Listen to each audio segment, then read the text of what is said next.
Je me suis converti en 1985 lors d'une veillée d'évangélisation conduite par un grand frère, un papa qui s'appelle Apollos, qui était de l'église du Réveil.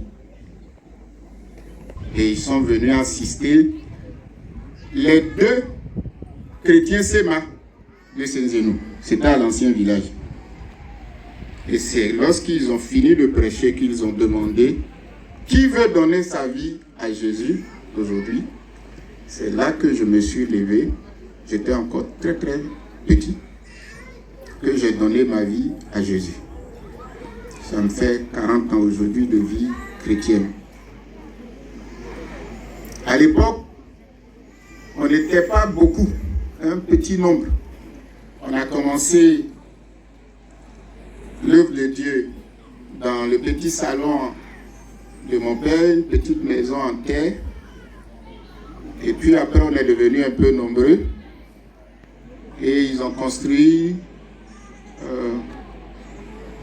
on pourrait dire une cabane, un petit coin, avec de la paille dessus.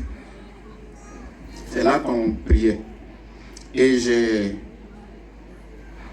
été inspiré par Dieu. J'ai pris un engagement solennel devant nos pères pour dire que le jour où je travaille, avant de construire ma propre maison, je vais faire la maison du Seigneur d'abord.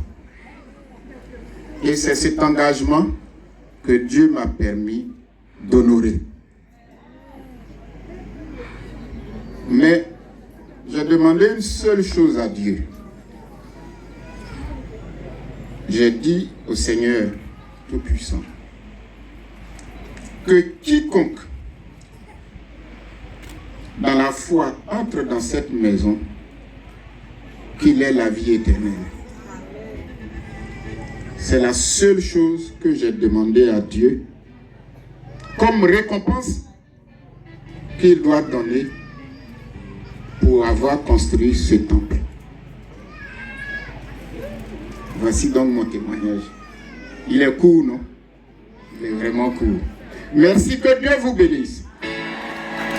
La grâce de Dieu soit sur vous, de génération en génération. Merci.